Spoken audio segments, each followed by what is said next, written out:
So I will start my speech in 3, 2, 1. Now, we oppose the end of a system that, despite its flaws, has lifted over 1 billion people out of poverty, enabled unprecedented technological collaboration, and interconnected our world in a way that saved lives. The roadmap to victory from opening government is not to explain to you why the golden age of globalization was perfect, but why the process itself of ending it is harmful and deeply negligent, especially for developing nations. Before that, we have to do two pieces of framing.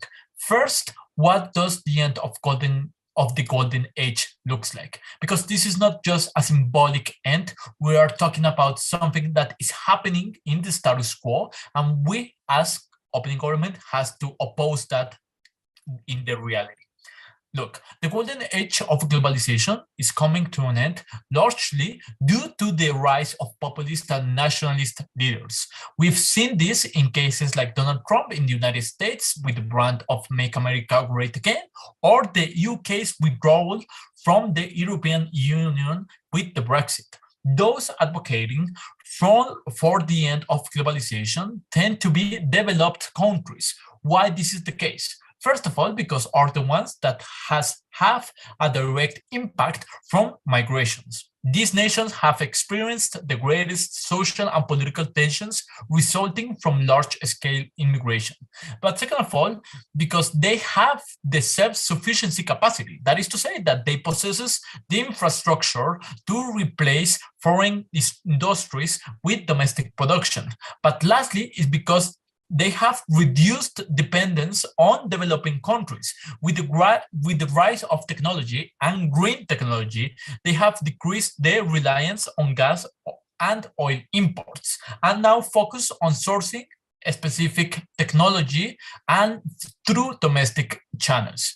Look, the second piece of framing is that this process is marked by, first, protectionist policies like tariffs on imports. Second of all, restrictions of FDI, like governments making it harder for foreign companies to invest or operate. This is something that happened, for example, in the US-China trade war under Trump administration, but lastly by closing borders, more difficult visa systems, tighter immigration laws, and more deportation.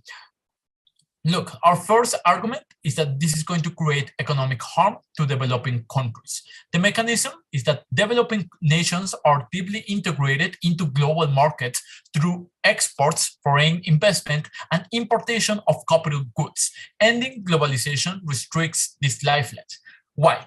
First, the imposition of trade barriers and FDI restrictions create economic uncertainty, discourages investment, and prompts capital flight.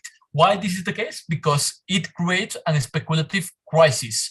For example, when the United States put tariffs around the world, the vast majority of investment went to the European Union and the United States because it's a more safest bet than the developing countries. But this is bad because sub-Saharan Africa, for instance, depends on FDI for infrastructure projects. When countries like the US and the EU withdraw investment, this project stall. But the second problem is that this creates loss of jobs and opportunity. As global supply chains are dismantled and reallocated to wealthier countries, millions in Asia, Africa, and Latin America lose their jobs. For example, the garment industry in Bangladesh employs millions of women and relies on global brands sourcing from local factories. When brands reshore or move to domestic production, these jobs vanish. But lastly, is because developing countries are still heavily dependent on imports of capital goods, such as machinery, software, and technology. With reduced access to that, economic growth slows. The comparative is that while developed countries can absorb shocks and shift to domestic alternatives, developing countries don't have the capital and the institutions to build those systems quickly. The result is economic collapse and mass unemployment.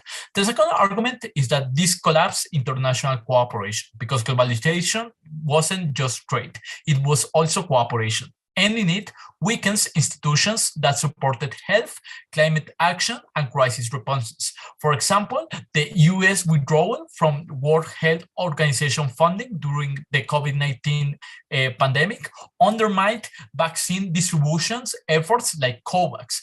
Or, for example, in the status quo, the United States is decreasing the budget for the US aids and is affecting the humanitarian crisis in developing countries. Without globalization, the incentive to help other countries diminishes. When rich countries no longer benefit economically from engagement with this crisis, they stop investing in global stability. But the third argument is that this is going to worsen the migration crisis. Notice that migration is one of the most heavily impacted issues.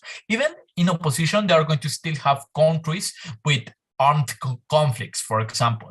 In a deglobalized world, these people are left with no survival options. As deglobalization leads to economic breakdown and political instability in poor countries, more people are forced to migrate, but with closed borders.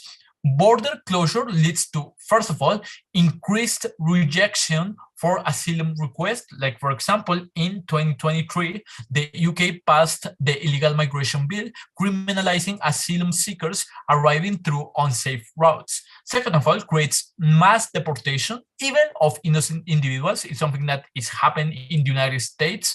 But lastly, it creates criminalization and incarceration of migrants. Thousands of migrants from North Africa and Middle East are now held in detention centers across Europe under increasingly harsh conditions, without the motivation to address because without the motivation to address the root causes of migration disappears. Previously, developed countries invested in improving conditions in migrant-sending countries. Now they simply shut their doors and stop sending financial aid, leaving these countries with even fewer chances to recover.